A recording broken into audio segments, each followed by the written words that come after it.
You are not the same person in every room, and you already know this. What you have not admitted is that this knowledge should disturb you more than it does. The version of you that exists at work is not the version that exists with your parents. The person your closest friends know would be unrecognizable to your colleagues. You adjust your vocabulary, your posture, your warmth, the speed at which you speak. You compress certain things. You amplify others. You do this fluidly, automatically, without deliberation. And the fact that it happens without deliberation is precisely what makes it invisible. You call it reading the room. You call it being professional. You call it knowing your audience. Carl Jung called it something else, the persona. And he was far less comfortable with it than you are. Not because the mask is wrong. Jung did not moralize about this.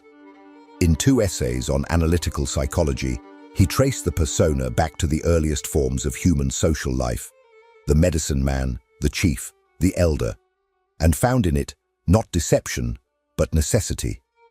The mask is how the individual first became distinguishable from the collective. It is, in his framework, a sophisticated instrument of social navigation, one that every psychologically functional human being constructs and deploys. The problem Jung identified was not the mask, it was the moment. Gradual, undramatic, almost imperceptible, when the person wearing the mask forgets that they are wearing one. That forgetting has a cost Jung documented with clinical precision. The person who has fused with their persona does not experience themselves as performing. They experience themselves as being. The role becomes the self. The mask becomes the face. And what remains of the interior life? The real one, the unaudited one, the one that doesn't fit the image, doesn't disappear. It relocates, pressurized and unexamined, to the part of the psyche that operates without your permission. This video is about the distance between 2 people who may look identical from the outside. One of them is using the persona. The other one is being used by it.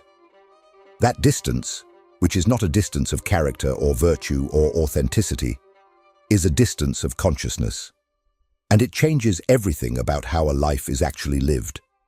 The question underneath all of this is one you have probably been too busy maintaining your masks to ask. Who exists when all of them come off?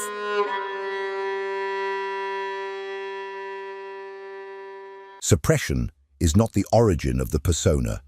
That's the first thing to understand. And it cuts against almost everything the authenticity conversation gets wrong.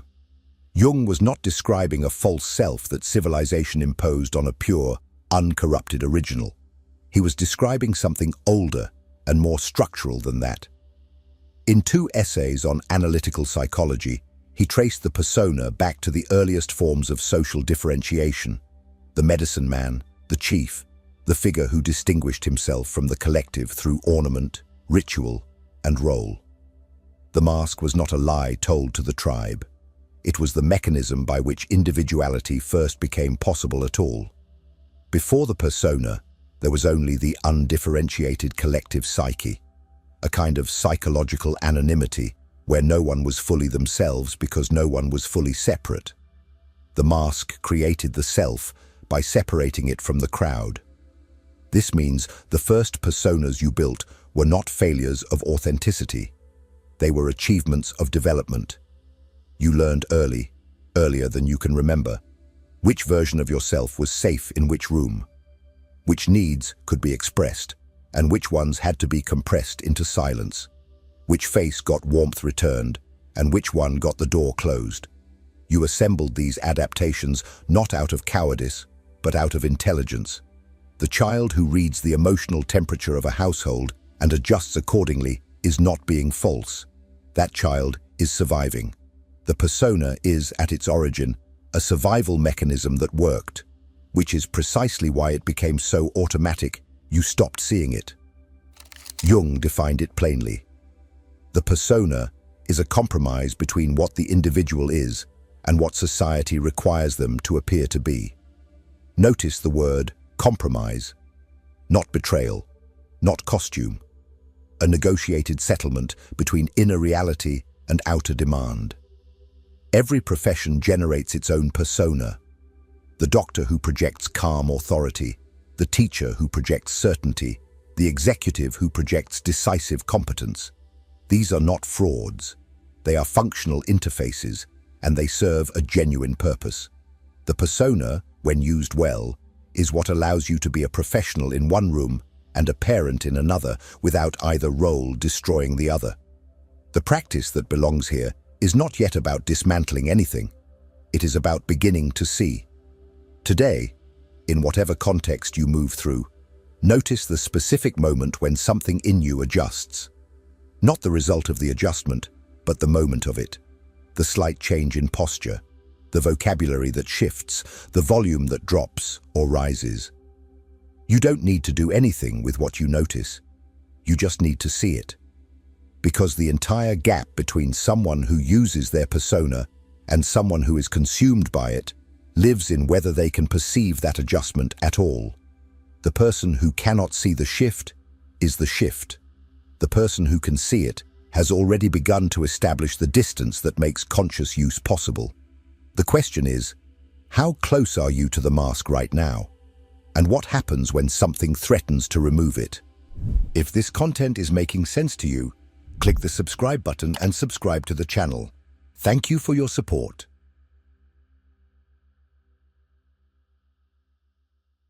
Picture the moment someone criticizes not your work, but the way you came across in a meeting, the tone you used, the impression you left. Watch what happens inside you in the 2 seconds that follow.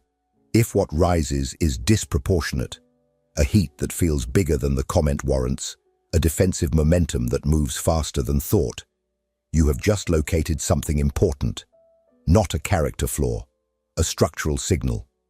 Jung identified this precise reaction as one of the clearest symptoms of identification with the persona. When the mask is criticized, the self feels annihilated, because for the person who has fused with their role, there is no self left to absorb the blow separately. In 2 essays on analytical psychology, Jung described this fusion with unflinching precision. He wrote that the construction of a collectively suitable persona means a formidable concession to the external world, a genuine self-sacrifice which drives the ego straight into identification with the persona, so that people really do exist who believe they are what they pretend to be. Read that slowly. People who believe they are what they pretend to be, not people who are lying. People who have genuinely lost the thread back to anything prior to the role. The professor who is only the professor. The provider who is only the provider. The competent one, the strong one, the one who has it together. Identities so thoroughly inhabited that the person inside them has, by increments, vacated. Jung documented the cost in case after case. The man of impeccable public virtue whose private life was a wreck of suppressed impulse. The figure of social authority who came home and became inexplicably irritable, fragile, unrecognizable to the people who lived with him. Whoever builds up too good a persona, Jung wrote, naturally has to pay for it with irritability. This is not metaphor, it is mechanics. The psyche operates on a principle of compensation. Whatever is excluded from the surface will accumulate pressure underneath. The stronger the mask, the more volatile what it contains. The signs are rarely dramatic. They don't announce themselves. They show up as the exhaustion that has no clear cause. The particular fatigue of maintaining a performance so long it no longer feels like one. They show up as the relationship where you realize, years in, that the other person has never actually met you. They show up as the faint but persistent sensation that something is being wasted, that the life you are living is real, but somehow not quite yours. And there is one sign more subtle than all of these. It is the specific discomfort that arrives in moments of unstructured time, weekends with no obligations, evenings with no role to fill. The person deeply identified with their persona does not know what to do with silence, because silence offers no stage. Rest is not restful, it is threatening. The mask needs an audience, and without one, the person behind it doesn't know quite where to stand. This is the territory Jung was mapping when he wrote about self-alienation in favor of the collective, the process by which a person trades their interiority for social legibility and gradually forgets the exchange ever took place. The role becomes the self. The performance becomes the only reality the person knows how to inhabit. What got lost in that trade is what the next part turns toward.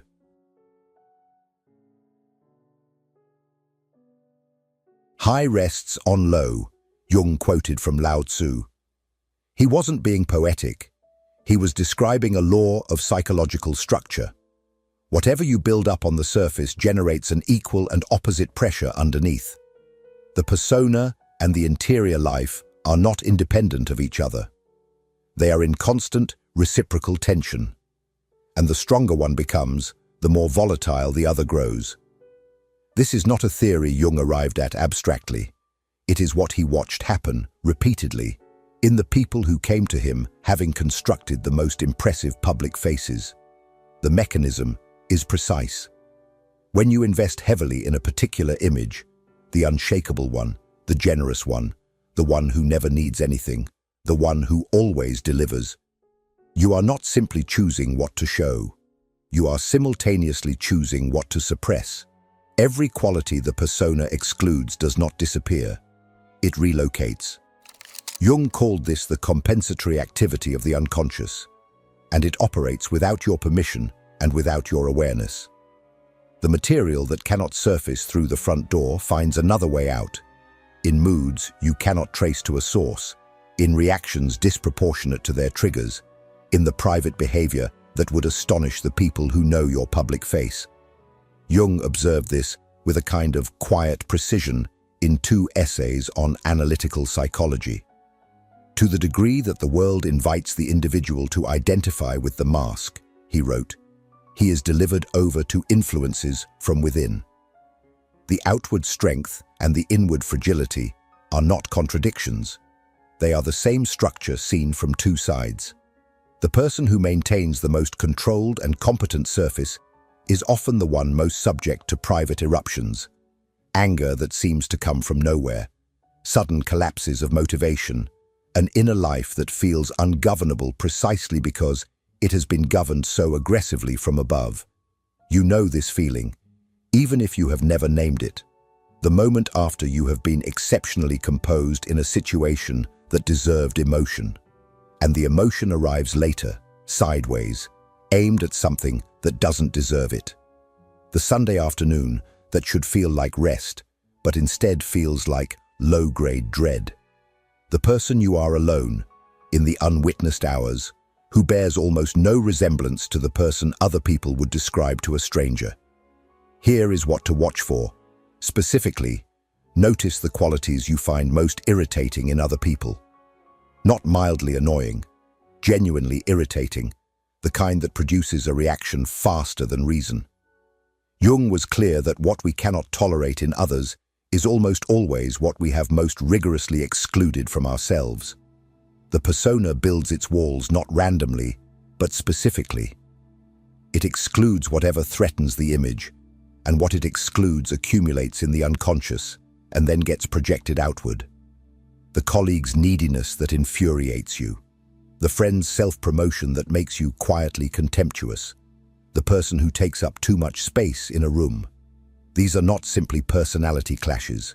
They are often a map of everything the mask was built to hide. The mask does not protect you from these qualities. It preserves them, pressurized, until they find their own exit. What Jung was pointing toward is not a reason to dismantle the persona, but a reason to stop pretending the cost isn't real. The question the next part asks is whether there is another way to inhabit the mask, one that uses it without being used by it. If what you're hearing resonates with you, you'll find real value in my ebooks. Beyond the Shadow breaks down Jung's core ideas, while Dialogues with the Unconscious gives you a 30-day path to apply them in your life. Both are linked in the pinned comment.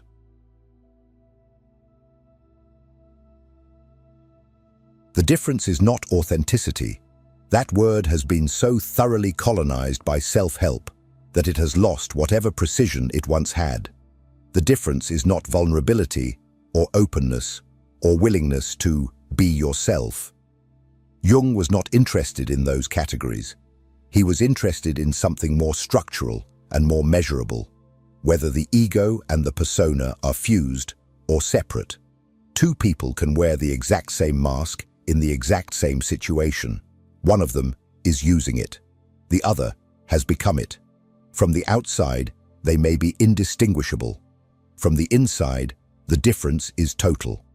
In the Archetypes and the collective unconscious, Jung named this with the directness he reserved for things he considered clinically urgent. One could say, with a little exaggeration, that the persona is that which in reality one is not, but which oneself, as well as others, think one is. The person possessed by their persona has accepted this equation without examination. They have come to believe that the face they show is the face they have, that the competent, composed, socially legible version is the real one, and anything that contradicts it is an aberration to be managed rather than a signal to be read. The person who uses the persona consciously knows something the other one doesn't, that the approval going toward the mask is not approval of the self. This distinction sounds simple. It is not. It restructures everything. When you genuinely understand that the praise belongs to the role and not to you, praise stops being oxygen. You can receive it, use it as information, and remain standing when it doesn't come. When you genuinely understand that the criticism is landing on the mask and not on the self, criticism stops being annihilation. You can examine it without collapsing, take what's useful, discard what isn't, and stay intact throughout. This is what Jung meant by maintaining a self that is solid and separate. Not a self that is hidden or defended, but one that exists independently of whatever persona is currently active. The person who has this can be the executive in the meeting and the uncertain, questioning human in the car afterward, and neither of those is a betrayal of the other. They are simply different instruments being played in different rooms. The player remains the same. What the possessed person cannot do is put the instrument down. The role follows them into every room, including the ones where it doesn't belong, including the private hours, including the relationships that deserved something the mask was structurally incapable of providing. There is a specific test for where you currently sit on this spectrum. It is not a questionnaire. It is a single observation you can make today, in real time. The next time you receive a meaningful compliment, something that lands with weight, that you wanted to hear, notice where you feel it. If it arrives as relief, as proof of something that was previously uncertain, as a temporary resolution of a tension that will return the next time performance is required, you are feeling the persona being fed. The mask needed that. The self did not. And the distance between those two reactions is precisely the distance between someone who uses approval as feedback and someone who needs it as oxygen. Jung's framework does not ask you to stop wearing masks. It asks you to know at every moment that you are wearing one, and to remain acquainted with the face underneath. What that face actually is, and how to stay in contact with it, is where the next part goes.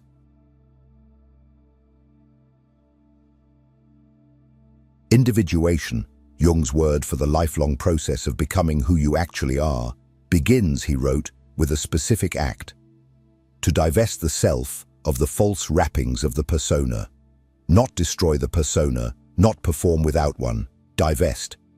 The way you remove a coat at the end of a day that required it. The problem is that most people have never practiced taking the coat off. They have worn it so continuously, across so many years and contexts, that the muscles required to remove it have quietly atrophied. The coat and the body have become the same temperature. And so the first practice, the foundational one, the one everything else depends on, is not dramatic. It is simply this: create regular, deliberate conditions in which no persona is required of you. This is more specific than it sounds. Solitude is not automatically persona-free.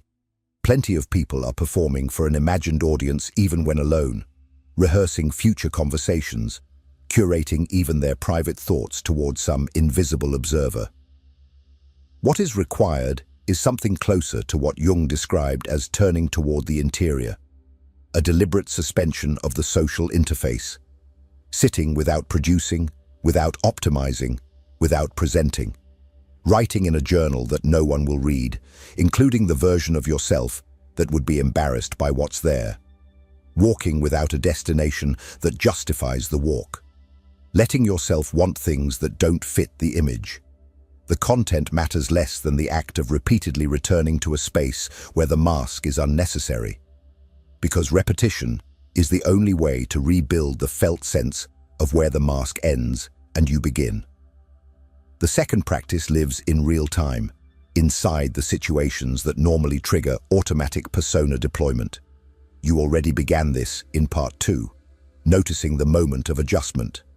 Now the practice deepens. When you catch that adjustment happening, pause for 1 second before completing it. Not to stop it, not to replace it with some truer response, simply to make the choice conscious. The persona you are about to deploy may still be exactly the right one for this room, but chosen deliberately, it remains a tool. Completed automatically, it becomes, by one more increment, your face. Jung was not asking for grand authenticity gestures. He was asking for something quieter and more sustainable. The maintenance of a witness inside the performance.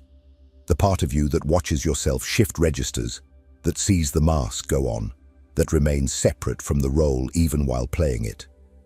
In 2 essays on analytical psychology, he described this separation as the essential precondition for individuation. It is essential for a man to distinguish between what he is and how he appears to himself and to others. Not to eliminate the appearance, to distinguish it from the reality beneath. The third practice addresses the compensatory pressure explored in the previous part. Once a week, not as therapy, not as crisis management, but as routine maintenance, ask yourself what the dominant persona of your current life is actively excluding. What qualities, needs, or responses have no room to exist inside the role you most consistently play? Weakness, if the role demands strength. Anger, if the role demands calm. Uncertainty, if the role demands authority. The answer doesn't need to be acted on immediately, but it needs to be known, because the psychic material you can name and consciously acknowledge loses some of its compensatory pressure. It no longer needs to escape through the back channels. You have given it a legitimate address. The person who does these 3 things, creates persona-free space, inserts conscious choice into automatic performance, and regularly audits what the mask excludes, is not more authentic than anyone else in the rooms they move through. They may be indistinguishable from the outside, but inside, something fundamental is different. The persona is serving the self, rather than replacing it. And that reversal, quiet as it is, changes the entire architecture of how a life is lived.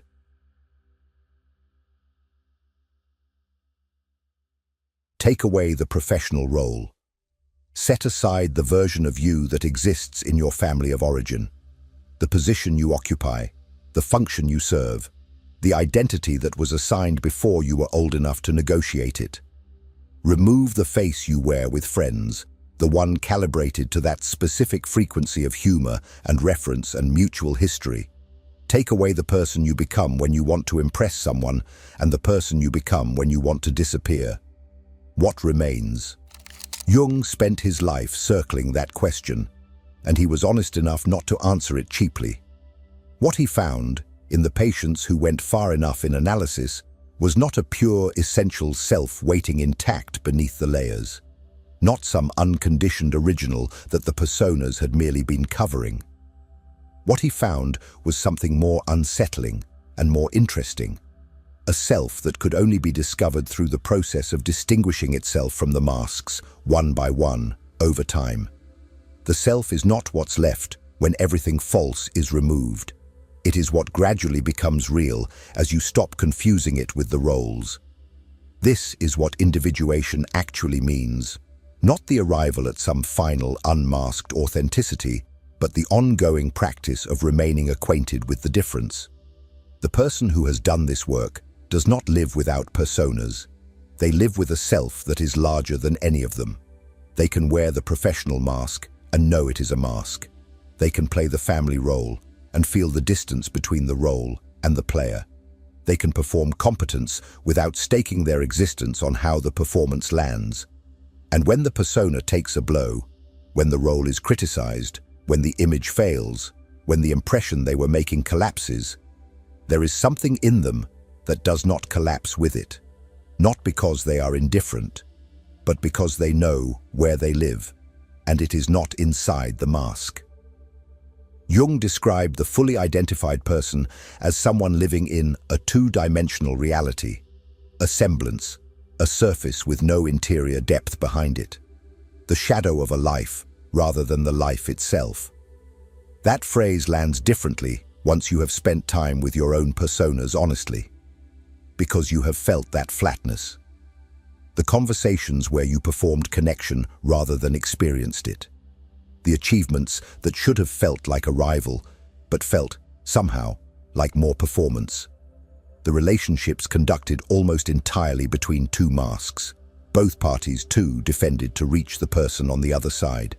The mirror, Jung wrote, lies behind the mask, not in front of it. What you are being asked to do is not simple, and it is not finished in the duration of a video. But the beginning of it is available right now, today, in the smallest possible form.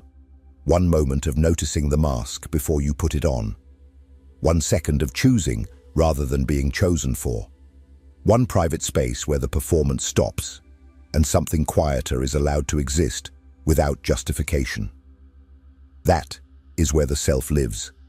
Not in the dramatic revelation, but in the accumulated weight of all the moments you refused to become only what you appeared to be. If what you encountered here moved something in you, the video on your screen right now will take it further. Click and keep watching.